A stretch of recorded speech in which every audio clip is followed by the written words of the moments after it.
Elias, um veterano condecorado cujos ombros carregavam o peso de guerras distantes, buscava silêncio nas montanhas geladas de Vale Sereno.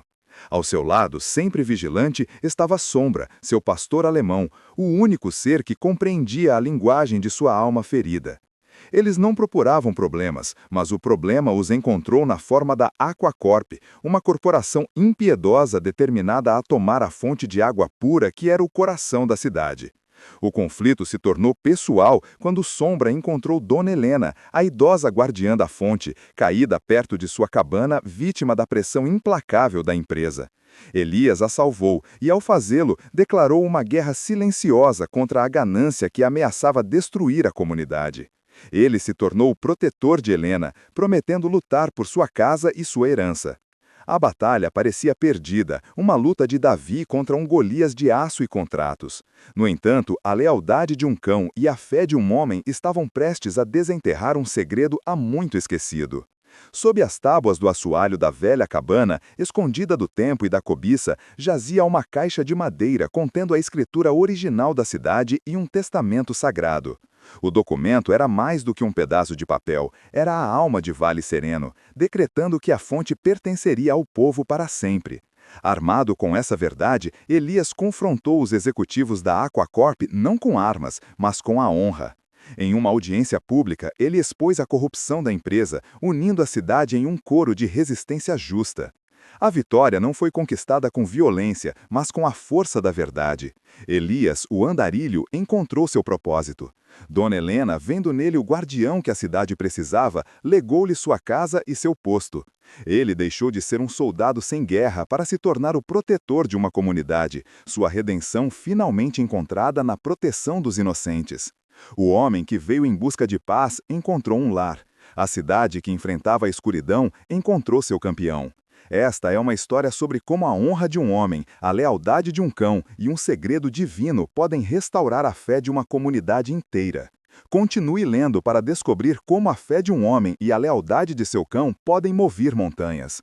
Se esta história tocar seu coração, compartilhe-a para inspirar outros. A manhã seguinte nasceu sob um céu de chumbo, prometendo mais neve. Elias sentia o frio não apenas na pele, mas nos ossos, uma geada profunda que parecia ecoar a frieza que ele carregava na alma. Vale Sereno era um estudo em silêncio e branco, os telhados das poucas casas cobertos por uma camada espessa de neve fresca, as ruas quase desertas, exceto pelas pegadas solitárias que eu e Sombra deixavam para trás. O ar era tão limpo que cada respiração parecia um ato sagrado, uma purificação. Era por isso que ele viera para cá, para respirar um ar que não cheirasse a pólvora e areia, para ouvir um silêncio que não fosse o prelúdio de uma explosão. Ele ajustou o cachecol de lã grossa, o olhar varrendo a paisagem monocromática. Seus olhos, acostumados a esquadrinhar horizontes em busca de ameaças, agora buscavam apenas a paz na imobilidade das montanhas distantes. Sombra caminhava ao seu lado, um espectro negro contra a neve, seus movimentos fluidos e silenciosos. O cão não precisava de coleira, a conexão entre eles era um fio invisível e inquebrável, forjado no fogo do trauma compartilhado. Sombra entendia o peso que seu humano carregava, e sua presença constante era uma âncora, um lembrete vivo de lealdade em um mundo que a esquecera. De repente, uma fragrância quente e doce cortou a pureza gelada do ar, um aroma de pão fresco, canela e café torrado. Vinha da única loja com as luzes acesas naquela hora, a padaria do velho Arthur. Era um pequeno farol de calor e vida na cidade adormecida, a janela embaçada brilhando com um convite dourado. Elias sentiu um raro e fugaz impulso de normalidade, o desejo simples de um café quente e algo que lhe lembrasse que a vida podia ser mais do que apenas sobrevivência. Enquanto se aproximavam, ele sentiu a tensão sutil na guia improvisada que segurava, um leve puxão de Sombra. O cão parou, as orelhas erguidas, o corpo tenso como uma corda de arco. Um rosnado baixo, quase inaudível, vibrou em seu peito, um som que Elias conhecia bem. Era o som do perigo detectado. O olhar de Elias se aguçou, passando da contemplação passiva para a análise tática. Através do vidro embaçado, ele discerniu 3 figuras. Uma era a de Arthur, pequeno e encurvado, o avental branco polvilhado de farinha. As outras 2 eram sombras escuras e altas, homens em sobretudos pretos que pareciam deslocados naquele cenário rústico. Suas posturas eram rígidas, predatórias. Eles não estavam ali para comprar pão. O soldado dentro de Elias, a parte dele que ele tentava enterrar sobre o silêncio e a neve, despertou instantaneamente. Ele não queria lutar, estava cansado de lutar, mas seu código, gravado em sua alma com mais permanência do que qualquer tatuagem, era absoluto: proteger os indefesos. Elias empurrou a porta. O pequeno sino acima soou, um som alegre em total dissonância com a tensão no ar. O cheiro de pão quente o envolveu, mas a atmosfera estava gelada. Os dois homens de terno viraram-se abruptamente, seus rostos exibindo uma irritação mal disfarçada. Eram jovens, com olhos frios e a arrogância de quem nunca enfrentou consequências reais. O velho Arthur encolheu-se atrás do balcão, seu rosto pálido. "A loja está fechada", disse um dos homens, sua voz lisa e cortante como vidro. Elias não respondeu. Seus olhos passaram pelos homens e se fixaram em Arthur, um questionamento silencioso. Sombra permaneceu ao seu lado, imóvel e silencioso, mas a intensidade de seu olhar era uma arma por si só. O cão estava focado no homem que falara, um predador avaliando sua presa. "Ele não ouviu? Deu fora", disse o segundo homem, dando um passo à frente. Elias moveu-se, não para trás, mas para o lado, posicionando-se sutilmente entre os homens e Arthur. Foi um movimento pequeno, quase imperceptível, mas carregado de intenção. "Eu só quero um café", disse Elias, sua voz calma e grave, um contraste com a agressividade dos outros. O primeiro homem riu, um som sem humor. "Acho que você pode esperar, estamos no meio de uma conversa de negócios." Ele se virou para Arthur. "Como estávamos dizendo, a oferta da Aquacorp é generosa, e final, assine o papel." Elias permaneceu em silêncio. Sua imobilidade era mais ameaçadora do que qualquer grito. Ele era uma montanha, inabalável. Os homens se entreolharam, a confiança começando a vacilar diante daquele obstáculo inesperado. A presença de Sombra, que agora emitia um rosnado baixo e contínuo, aumentava a pressão. "Isto não é da sua conta, soldado", disse o segundo homem, tentando recuperar o controle. Elias finalmente olhou para eles. Não havia raiva em seu olhar, apenas um cansaço infinito e uma determinação de aço. Ele disse que a loja está fechada, vocês deveriam ir. Não era uma sugestão, era uma ordem. Por um momento, o ar crepitou com a possibilidade de violência, mas os homens viram algo nos olhos de Elias, um vislumbre das guerras que ele trazia consigo, e souberam que aquela era uma batalha que não venceriam. Resmungando uma ameaça velada, eles se viraram e saíram, o sino da porta soando como uma nota amarga em sua retirada. O silêncio que se seguiu foi profundo. Arthur soltou um suspiro trêmulo, apoiando-se no balcão. "Obrigado, meu filho. Obrigado", disse ele, a voz fraca. Eles não vão parar." Elias assentiu, pegando 2 canecas e servindo o café fumegante da jarra que estava no balcão. Ele empurrou uma para o velho padeiro. "Eles querem a padaria?" perguntou Elias. Arthur balançou a cabeça, suas mãos tremendam ao segurar a caneca quente. "Não, é muito maior do que isso. Eles não querem a minha loja, eles querem a água, eles querem a fonte de Dona Helena, e com isso, eles querem a alma de toda a nossa cidade." As semanas que se seguiram se transformaram em um borrão de neve, madeira cortada e o cheiro de ensopado quente. Elias havia se tornado uma presença constante na pequena cabana de Dona Helena, uma sentinela silenciosa contra o frio e a cobiça que se aproximavam. Ele consertava o que estava quebrado, uma telha solta que permitia a entrada da neve derretida, uma janela que não vedava contra o vento uivante da montanha, a perna bamba da velha mesa de carvalho onde ela tomava seu chá. Cada martelada, cada parafuso apertado era um ato de desafio, uma pequena fortificação contra o mundo que queria derrubar aquelas paredes. Sombra ficava deitado perto da lareira, a cabeça sobre as patas, mas seus olhos nunca deixavam de vigiar, seguindo os movimentos de Elias com uma aprovação silenciosa, ou se fixando na porta sempre que um som estranho quebrava a paz do vale. Dona Helena, por sua vez, parecia diminuir a cada dia. A força que a mantinha de pé por mais de 80 invernos estava sendo minada, não por uma doença, mas por um cansaço profundo, uma tristeza que se instalara em seus ossos. A pressão da Aquacorp era um veneno lento, gotejando em sua alma através de cartas ameaçadoras e telefonemas insistentes. Ela falava menos, seus olhos muitas vezes se perdiam na dança das chamas, revivendo memórias de um tempo em que o vale era um santuário. Elias via a luta se esvaindo dela e sentia uma raiva fria e controlada crescer dentro de si. Era a mesma raiva que sentira no deserto, ao ver inocentes apanhados no fogo cruzado da ganância de outros homens. Ele viera para as montanhas para enterrar aquele soldado, mas o soldado se recusava a morrer. Uma noite, enquanto uma nova tempestade açoitava a cabana, Elias encontrou Dona Helena sentada em sua cadeira de balanço, uma carta da Aquacorp amassada em seu colo trêmulo. Lágrimas silenciosas traçavam sulcos em seu rosto enrugado. Ela não disse nada, apenas olhou para ele, e neste olhar ele viu a passagem de um fardo. Era um apelo mudo, a rendição de uma guerreira cansada a um novo campeão. Naquele instante, a neutralidade que ele tanto se esforçava para manter se estilhaçou como vidro. Ele não era mais um estranho de passagem, um andarilho em busca de paz. A paz era uma ilusão se homens bons não a defendessem. Ele pegou a carta amassada da mão dela, seus dedos envolvendo os dela por um momento, uma promessa silenciosa. Ele não podia mais ir embora. Esta era a sua luta agora. Com uma nova e feroz determinação, Elias começou sua própria investigação. Ele não tinha recursos legais ou conhecimento corporativo, mas possuía algo mais fundamental: disciplina e um método forjado em zonas de combate. Ele começou com o que tinha, a história contida nas paredes daquela cabana. Passou dias vasculhando os pertences de Dona Helena, com sua permissão tácita, organizando velhas fotografias, cartas e diários, procurando por qualquer coisa, qualquer menção a contratos, escrituras ou acordos passados que pudessem ser utilizados. Dar-lhes uma base. A maior parte era um registro de uma vida simples e bem vivida, mas nada que pudesse deter um gigante corporativo. A frustração começou a corroer sua paciência. A luta parecia impossível, uma batalha de memória e honra contra uma montanha de papelada legal e poder financeiro.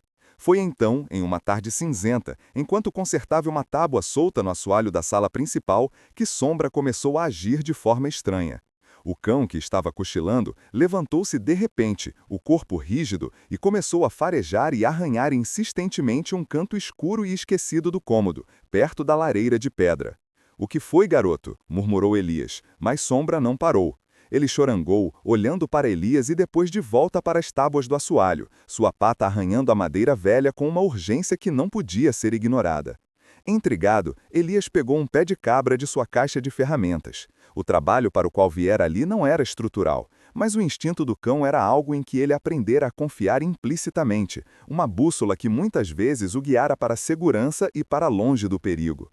A madeira gemeu em protesto enquanto ele forçava a primeira tábua. O ar que subiu do espaço escuro abaixo era antigo e imóvel, carregado com o cheiro de terra úmida, poeira de um século e o aroma fraco e adocicado de madeira de cedro em decomposição. Era um cheiro de tempo selado, de segredos enterrados. Sombra latiu uma vez, um som agudo e excitado, confirmando que estavam no caminho certo. Elias trabalhou com cuidado, removendo mais 2 tábuas para criar uma abertura grande o suficiente para espiar.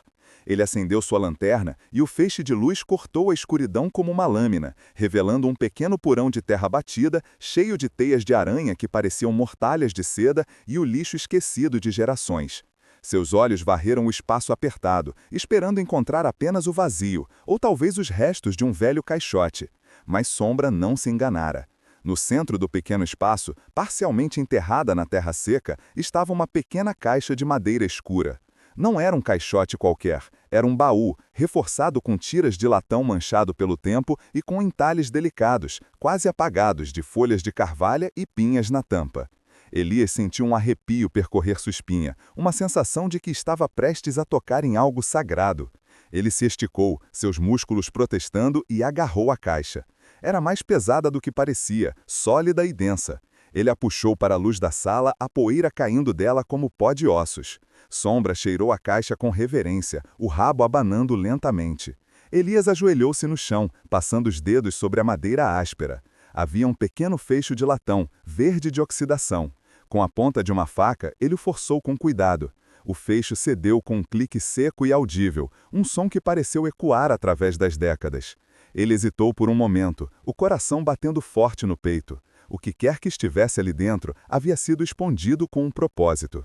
Com uma respiração profunda, ele levantou a tampa. O interior era forrado com um veludo vermelho desbotado, agora da cor de sangue seco. E sobre o veludo, envolvido em um pano encerado para protegê-lo da umidade, jazia um pacote de documentos amarelados, amarrados com uma fita de couro desbotada. Elias ergueu o pacote com uma delicadeza que contrastava com suas mãos calejadas de soldado. O papel era frágil, quase se desfazendo ao toque. Ele desamarrou a fita com cuidado e desenrolou o primeiro documento. A caligrafia era elegante, fluida, feita com uma caneta de pena. Era a escritura original da Terra, datada de mais de 150 anos. Mas não era isso que fez o fôlego de Elias prender na garganta. Anexada a ela estava uma carta, um testamento do fundador da cidade, Josias Sterling. Com os olhos arregalados, Elias leu as palavras que haviam sido esquecidas pelo tempo. A tinta desbotada declarava em termos inequívocos e poéticos que a nascente e a terra ao redor dela não era uma propriedade a ser possuída, mas um fideicomisso sagrado. A carta concedia a fonte ao povo de Vale Sereno, em perpetuidade, como um presente divino, para nunca ser vendido ou comercializado, para ser guardada e protegida por todas as gerações como a alma e o coração desta comunidade. Ele segurava a alma de Vale Sereno em suas mãos. E agora, a guerra havia mudado de rumo. A noite em que Elias encontrou a caixa mudou tudo. O peso do papel antigo em suas mãos era mais substancial do que de qualquer rifle que já carregara. Não era um instrumento de destruição, mas de preservação. Ele sentiu uma clareza que não experimentava há anos, uma sensação de propósito tão pura e afiada quanto o ar da montanha. A névoa da incerteza que pairava sobre sua alma começou a se dissipar, substituída pela luz fria e dura de uma missão. No entanto, ele sabia que a posse da verdade era apenas o primeiro passo. A verdadeira batalha seria fazer com que os outros acreditassem nela. Vale Sereno era uma comunidade de pessoas calejadas, acostumadas à dureza da terra e à desconfiança de forasteiros. Eram pessoas boas, mas o medo e a promessa de dinheiro da Aquacorp haviam plantado sementes de dúvida e divisão entre elas. Apresentar um documento de um século encontrado sob o assoalho de uma velha cabana poderia facilmente ser descartado como o delírio de um estranho ou o truque de uma velha senhora. Ele precisava de uma estratégia. A primeira parada, ao amanhecer, foi a padaria de Arthur. O velho padeiro, com farinha nas sobrancelhas e uma tristeza nos olhos, era o coração não oficial da cidade. Se Elias pudesse convencer Arthur, ele teria um aliado cujo caráter era incontestável. Ele desdobrou o documento sobre o balcão enfarinhado, a caligrafia elegante contrastando com a simplicidade rústica do lugar. Arthur leu, seus lábios se movendo silenciosamente, e então leu novamente. Um longo silêncio se instalou, quebrado apenas pelo zumbido do velho refrigerador. Finalmente, Arthur ergueu os olhos, e neles Elias viu a primeira centelha de esperança. "Eles precisam ver isso", disse Arthur, a voz rouca de emoção. "Todos eles." A reunião foi marcada para aquela noite no salão comunitário, um edifício de madeira que já servira como escola, igreja e tribunal improvisado ao longo das décadas. O lugar cheirava a pinho velho, poeira e ao cheiro de neve derretida dos que chegavam. Elias ficou em um canto, observando as pessoas entrarem, seu treinamento militar assumindo o controle. Ele não via uma multidão, via unidades individuais, cada uma com seu próprio nível de moral, medo e lealdade. Ele viu os fazendeiros, cujas mãos eram mapas de uma vida de trabalho duro, seus rostos impassíveis, mas os olhos cheios de preocupação com a terra que seus pais lhes deixaram. Viu os donos de lojas, como Arthur, cujos meios de subsistência dependiam da vitalidade da cidade, o medo da falência gravado em suas testas. Viu as famílias jovens, pais segurando as mãos de seus filhos, o futuro deles a questão não dita que pairava no ar pesado. E ele viu os poucos que já haviam sido seduzidos pelas promessas da Aquacorp, que o olhavam com hostilidade velada, vendo-o como um obstáculo ao seu ganho pessoal. Sombra sentou-se a seus pés, calmo e imóvel, mas sua presença era uma força por si só, seus olhos inteligentes varrendo a sala com a mesma avaliação silenciosa de seu mestre. Elias sentiu o peso de seus olhares, a mistura de esperança, ceticismo e desespero. Ele não era um líder, Ele era um soldado, treinado para seguir ordens, para executar missões, não para inspirar corações e mentes. O pódio de madeira parecia mais intimidador do que qualquer posto de sentinela inimigo. A dúvida rastejou em sua mente, uma serpente fria. Quem era ele para liderar essas pessoas? Um andarilho, um fantasma assombrado por suas próprias guerras. O que ele poderia oferecer além de um pedaço de papel amarelado e uma promessa? A sala ficou em silêncio quando Arthur o apresentou, sua voz simples e honesta cortando o murmúrio da multidão. Elias caminhou até o pódio, cada passo ecoando no chão de madeira. Ele colocou os documentos cuidadosamente sobre a madeira, suas mãos firmes, traindo a turbulência interior. Ele olhou para os rostos diante dele e, por um momento, não viu estranhos. Viu pessoas defendendo seu lar, a mesma coisa pela qual ele lutou em terras distantes por razões que ele mal conseguia mais lembrar. Mas aqui, a razão era clara como a água da nascente. Estava bem ali, naqueles rostos. Ele respirou fundo, o ar frio enchendo seus pulmões, e soube o que tinha que fazer. Não era sobre ele, era sobre a missão. Ele não começou com um discurso. Ele simplesmente desdobrou a carta do fundador, Josiah Sterling, e começou a ler. Sua voz, normalmente baixa e contida, encheu o salão. Não era a voz de um político ou de um pregador, mas a de um homem lendo um testamento sagrado. Ele não acrescentou floreios nem emoção. Ele deixou que as palavras de mais de um século fizessem o trabalho. Concedo esta fonte, o coração pulsante desta terra, não a um homem, mas a todos, ao povo de Vale Sereno, em perpetuidade. Um silêncio profundo caiu sobre a sala. As palavras flutuavam no ar, parecendo tão sólidas e reais quanto as vigas de madeira acima de suas cabeças. Como um presente divino, para nunca ser vendido ou comercializado, para ser guardado e protegido por todas as gerações como a alma e o coração desta comunidade. Quando ele terminou, ninguém se moveu. O peso daquela promessa, daquele legado, assentou-se sobre eles. Elias ergueu os olhos da página. Isto não é sobre um contrato, disse ele, sua voz agora firme e direta. Não é sobre dinheiro, é sobre quem nós somos. É sobre a promessa que foi feita a esta cidade antes mesmo de ela ter um nome. Um homem na parte de trás se levantou, seu rosto marcado pela desconfiança. É só um pedaço de papel velho. A Aquacorp tem advogados, tem dinheiro. O que nós temos? Elias não vacilou. Nós temos a verdade, e temos uns aos outros. Ele então fez algo que ninguém esperava. Ele deixou de ser um orador e voltou a ser um soldado. Ele começou a delinear um plano, sua voz assumindo um tom de comando calmo e prático. Eles querem nos dividir, eles usam o medo e a ganância como armas. Nossa estratégia será a unidade. Nossa disciplina será a nossa força. Ele falou de resistência pacífica, de como documentar cada interação com a Aquacorp, de formar um comitê para representar a cidade, de inundar o escritório do prefeito e os jornais locais contando sua história, a história da carta do fundador. Ele transformou a defesa de seu lar em uma operação tática, dando a cada pessoa uma tarefa, um propósito. Ele deu à ansiedade dela uma direção. A dúvida no salão começou a se transformar em determinação. Um a um, eles se levantaram, não para questionar, mas para se voluntariar. O fazendeiro cético ofereceu seu celeiro para reuniões. A professora da escola se ofereceu para redigir as cartas. Arthur prometeu café e pão para manter todos aquecidos. A comunidade, antes fragmentada pela incerteza, estava se unindo, forjando-se em algo novo e forte sob a liderança relutante do estranho silencioso. Nos dias que se seguiram, Vale Sereno mudou. A atmosfera de medo foi substituída por um zumbido de propósito silencioso. Elias, movendo-se entre eles, coordenando e aconselhando, sentiu uma mudança dentro de si mesmo. O vazio que ele carregava há tanto tempo estava sendo preenchido, não com o barulho da batalha, mas com o som da comunidade se unindo. A notícia de sua resistência organizada viajou rápido.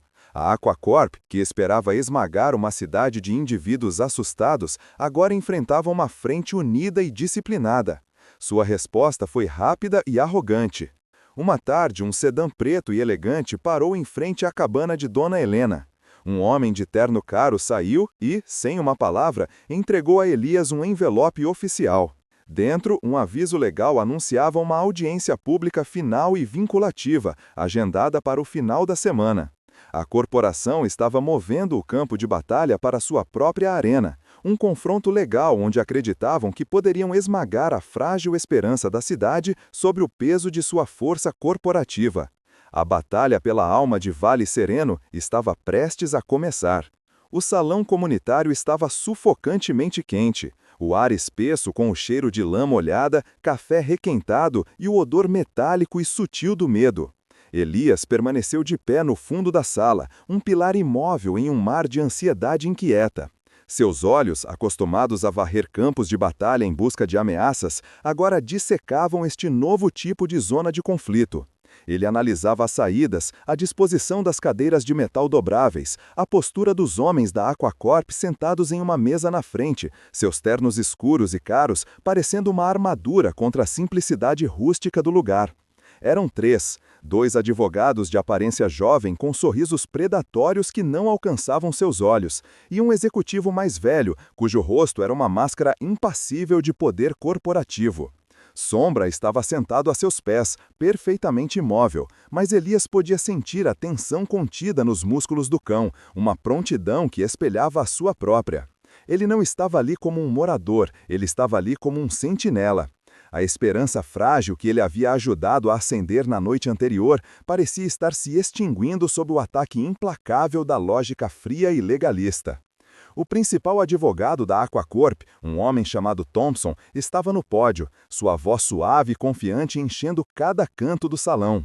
Ele usava gráficos, projeções e um jargão legal que era claramente projetado para confundir e intimidar. Ele falou sobre direitos de propriedade, estatutos de zoneamento, precedentes legais e a inevitabilidade do progresso. Cada palavra era uma pá de terra jogada sobre a sepultura das esperanças da cidade. Elias observou os rostos de seus vizinhos, viu a confusão se transformar em desânimo, o desânimo em resignação. Arthur, o padeiro, tinha os ombros caídos. A jovem professora que redigira as cartas mordia o lábio, os olhos cheios de lágrimas não derramadas. Eles eram pessoas boas e honestas, mas estavam sendo superados em um campo de batalha cujas regras não entendiam. A honra e a tradição, as moedas de seu reino, não tinham valor aqui. Thompson apresentou documentos carimbados, contratos assinados por proprietários de terras vizinhas que haviam cedido à pressão, cada assinatura uma traição à unidade que haviam jurado. Ele pintou a resistência da cidade não como nobre, mas como um obstáculo tolo e retrógrado ao desenvolvimento econômico que beneficiaria a todos. Elias sentiu a raiva, uma brasa fria e familiar, queimar em seu peito. Era a mesma tática que vira ser usada em terras estrangeiras, dividir, desmoralizar e depois conquistar. Ele segurou com mais força a pasta de couro gasta que continha os documentos de Dona Helena. Parecia um escudo lamentavelmente pequeno contra a artilharia pesada da lei corporativa. O advogado se aproximava de sua conclusão, o tom tornando-se quase paternalista, como se estivesse repreendendo crianças teimosas. Ele falou sobre a generosa oferta final da empresa, um número que soava grande, mas que Elias sabia ser uma migalhinha pelo valor do que eles estavam tirando. O ar na sala tornou-se pesado, opressivo. A derrota era palpável. Thompson sorriu, um brilho de triunfo em seus olhos.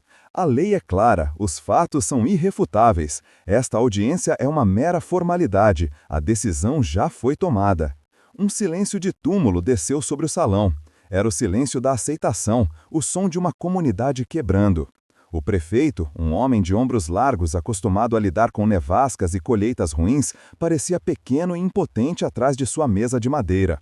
Ele olhou para seus papéis, incapaz de encarar os olhos de seu povo. Então, um único som quebrou o silêncio. O som de uma cadeira de metal arrastando no chão de madeira. Elias se levantou. Todos os olhares se voltaram para ele. Ele não disse uma palavra. Ao seu lado, Sombra também se levantou, um guardião silencioso. Com passos lentos e deliberados, Elias caminhou pelo corredor central, sua presença calma e imponente cortando a atmosfera de derrota como a proa corta a névoa. "Desculpe, senhor", disse Thompson com um tom de irritação condescendente. A fase de comentários públicos está encerrada. Elias não parou. Ele continuou até chegar à mesa da frente, parando diretamente diante do prefeito. Ele colocou a velha pasta de couro na mesa e a abriu. Isto não é um comentário, disse Elias, sua voz baixa, mas carregada de uma autoridade que fez todos na sala se inclinarem para ouvir. É um testamento. Ele tirou a escritura original e a carta do fundador, o papel amarelado e frágil parecendo um artefato sagrado sob as luzes fluorescentes e duras do salão. Ele não se dirigiu aos advogados, ele falou diretamente com o prefeito, mas sua voz era para todos.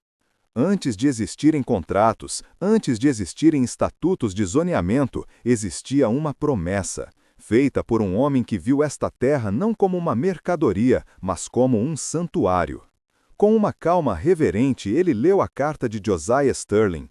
As palavras antigas, cheias de fé e propósito, pairaram no ar, limpando a poluição do jargão legal. Cada frase era uma refutação, não da lei, mas da ganância que a torcia. Concedo esta fonte ao povo de Vale Sereno, em perpetuidade, como a alma e o coração desta comunidade. Quando terminou, ele ergueu os olhos e finalmente olhou para o advogado da Aquacorp. Sua empresa não tem o direito de comprar o que nunca esteve à venda. Vocês não estão tentando comprar terra, vocês estão tentando roubar a alma de uma cidade. Thompson riu, um som áspero e forçado. Isso é absurdo, um pedaço de papel sentimental e sem valor legal. Prefeito, vamos prosseguir. Mas algo havia mudado. O prefeito ergueu a cabeça. Ele olhou para a carta antiga, depois para o rosto firme de Elias e finalmente para os rostos de seus vizinhos. A esperança, que parecia morta, havia retornado, feroz e desafiadora. Ele viu a força deles refletida em seus olhos. Ele se endireitou, seus ombros largos novamente. Senhor Thompson, disse o prefeito, e sua voz não era mais a de um burocrata intimidado, mas a de um líder. Em Vale Sereno, a alma de nossa comunidade é a lei. Este documento não é sentimentalismo, é o nosso fundamento. Ele bateu a mão na mesa, um som que ecoou como um tiro. A oferta da Aquacorp é rejeitada. Esta audiência está encerrada. Por um segundo houve um silêncio atordoado. O executivo da Aquacorp e seus advogados olharam incrédulos, seus rostos contorcidos em uma máscara de fúria impotente. A derrota era tão súbita, tão absoluta, que eles não conseguiram processá-la. Então, do fundo da sala, o velho Arthur começou a aplaudir, um som lento e solitário. Ele foi acompanhado por outro, e depois por mais 10, até que o salão inteiro explodiu em uma onda de aplausos e gritos de alívio, um som de catarse e alegria pura que lavou a sala como uma chuva de primavera. Os homens da Aquacorp recolheram seus papéis apressadamente, seus rostos vermelhos de humilhação. Thompson lançou a Elias um olhar de puro veneno antes de se virar e sair, a porta do salão se fechando com um baque final. A guerra havia acabado. A comunidade renascida cercou Elias, mas seu olhar passou por cima de todos eles e encontrou o de Dona Helena sentada na primeira fila. Ela não aplaudiu, ela apenas sorriu, um sorriso cansado e luminoso, e deu-lhe um único e lento aceno de cabeça. Era o aceno de um guardião passando a tocha. A primavera chegou a Vale Sereno não como uma explosão, mas como um sussurro. O gelo que aprisionara o vale por meses recuou lentamente, cedendo primeiro nas bordas do riacho, onde a água corrente cantava uma canção de liberdade. Elias sentia a mudança não apenas no ar mais ameno, que não lhe feria mais o rosto, mas em uma descongelação correspondente dentro de si. A vitória no salão comunitário não foi seguida por desfiles ou celebrações ruidosas. Em vez disso, uma paz profunda e operosa se instalara sobre a cidade. Era a paz de um povo que olhara para o abismo e se afastou, unido. Elias, o catalisador relutante daquela união, descobriu que o fim da batalha não significava o fim de sua missão. Ele não tinha mais para onde ir, mas pela primeira vez em uma década não sentia a necessidade de estar em movimento. A ânsia de fugir, aquela companheira constante que o impelia de uma lairosidade desolada para outra, havia se aquietado. Ele passava os dias na cabana de Dona Helena, não mais como um reparador temporário, mas como um amigo, um filho adotivo. A velha senhora, livre do peso da ameaça corporativa, parecia ter recuperado anos de vida. Sua risada, antes um som frágil, agora ecoava pela pequena casa, misturando-se com o cheiro de chá de ervas e lenha queimando. Juntos, eles plantaram um pequeno jardim nos fundos da cabana, assim que a terra amoleceu, as mãos calejadas de soldado de Elias trabalhando o solo com uma delicadeza que não sabia possuir. Ele sentia uma satisfação primordial em ver os pequenos brotos verdes rompendo a terra escura, uma afirmação da vida que era mais poderosa do que qualquer destruição que já testemunhara. Sombra, seu companheiro leal, pareceu entender a mudança. O cão não mais patrulhava os perímetros com uma vigilância tensa. Em vez disso, ele se deitava ao sol, o pelo negro absorvendo o calor, os olhos semicerrados em um estado de contentamento que espelhava o de seu mestre. Os moradores da cidade, que antes o viam com desconfiança, agora o cumprimentavam com sorrisos calorosos e acenos de cabeça. Arthur lhe guardava um pão quente todas as manhãs. A professora lhe trazia livros da pequena biblioteca da escola. As crianças, que antes se escondiam dele, agora corriam para afagar Sombra, suas risadas preenchendo o silêncio que antes envolvia Elias como uma mortalha. Ele estava se tornando parte da paisagem, tão intrínseco a Vale Sereno quanto as montanhas que aguardavam. Numa tarde, enquanto o sol poente pintava o céu de laranja e roxo, Dona Helena o chamou para a varanda. Ela estava sentada em sua cadeira de balanço, um xale sobre os ombros, os olhos fixos nas montanhas distantes.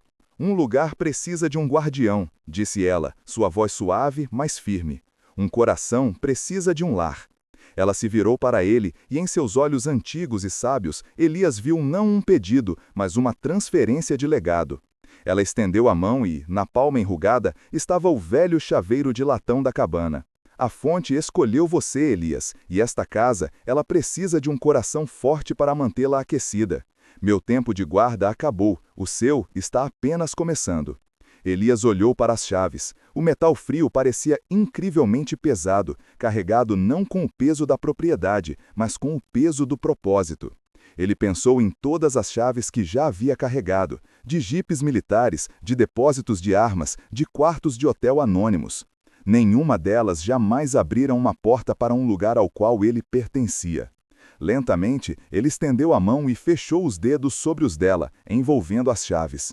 Não foi uma transação, foi uma aceitação. Um juramento silencioso refeito, não na urgência do perigo, mas na serenidade da paz.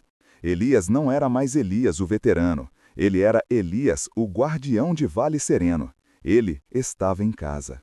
Os anos que se seguiram transformaram a promessa daquela primavera em uma realidade duradoura. Vale Sereno floresceu, não com o brilho frio do progresso corporativo, mas com o calor orgânico da comunidade. A nascente, agora protegida por um decreto municipal inspirado na carta do fundador, tornou-se o coração de um pequeno parque. Elias, com a ajuda de voluntários da cidade, construiu caminhos de pedra, bancos de madeira e plantou flores silvestres ao longo de suas margens.